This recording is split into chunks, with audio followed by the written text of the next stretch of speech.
Good morning, grandchildren. Have a book today entitled Joseph. Right. Now we know this story. Probably you do. It's from Genesis chapter number 37.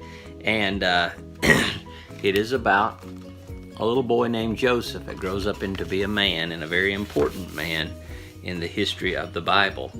There was once an old man named Jacob who had many children. Joseph was his favorite son, and Jacob gave him a beautiful coat of many colors. Joseph's brothers knew that their father loved Joseph most of all, so they were jealous. Here's all the brothers and how much they are jealous of this little boy and all in this pretty coat, because Dad says, "Oh, I'll give all you guys dull-looking clothes." Joseph had two strange dreams. One was about sheaves of corn, and the other was about the sun, the moon, and the stars. There's sheaves of corn, or actually grain. It looks like wheat, doesn't it? And there's sun, stars, and the moon.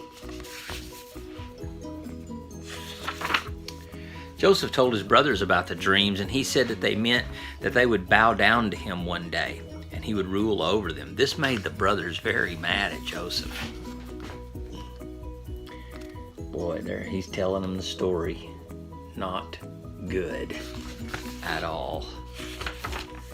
One day the brothers were a long way from home looking after sheep, and Jacob told Joseph to go and find out if they were safe and well. So here he is. Okay, your brothers are way, way away in a far country keeping the sheep. You go check on them. They had to wander a long way to look for good grass. When the brothers saw Joseph coming, they said, "Well, here comes a dreamer. Let's kill him. We can say that a wild animal did it." So here he comes up the hill, and they're plotting against him to hurt him. How sad. One of the brothers, Reuben, did not want to kill Joseph. "No, let's throw him in a pit and leave him there." Reuben had plans to go get him out later. When Joseph came, they took his beautiful coat. Then they threw Joseph into the empty pit. How sad. Look at there, they took his coat and then they threw him into the pit. Where's the pit? Right here. And look, there's his hands. "Help, come get me." Poor guy. While the brothers were eating a meal, along came some men with their camels. They were merchants taking spices, ointments, and other good things to Egypt to sell. So here's some merchants, some salesmen. And they're coming along and they're going down there to sell things in Egypt. Got a plan what to do with this boy if you don't want to kill him. Let's do something with him. This gave the brothers another idea. They would not leave Joseph to die in the pit. They would sell him as a slave. So they pulled him out of the pit and sold him to the merchants for 20 pieces of silver. Look at that, dragging him out of the pit. They got money for him.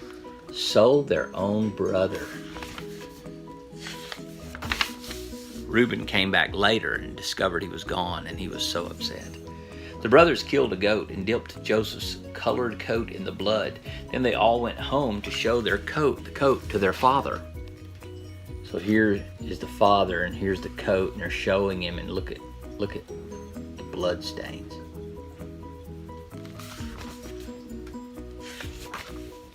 Jacob was very upset when he saw the coat. He thought that Joseph had been eaten by a wild animal. So he believed the story that the brothers told him, and here he is weeping. How sad. He's a very sad man because his little boy is gone. Joseph's father was sad for a long, long time because he thought his favorite son was dead. Jacob didn't know that the merchants had taken Joseph to Egypt. This must be Benjamin, the baby brother. He's younger than Joseph even. Here's the dad in bed. He's depressed. He's sad. Joseph was alive and well, working as a slave. Many things happened to him before he saw his family again, but that's another story. So here he is working as a slave in Egypt. These are the Egyptians. They're slave drivers. They're making the slaves work. Joseph ended up becoming the second in command over all the land. God blessed him greatly, and his brothers did come to him. and they didn't recognize him because he was all grown up and he looked different and he was dressed like an Egyptian. So when they came to him, guess what they did? That's right, they bowed down to him because they didn't know who he was. He was the second in command, and they were asking for food, and to live, they had to have food from him. So his dream came true, didn't it? Well, that's another story, but it's a good part of that story. And I'll talk to you later, children. I love you, grandchildren, very much.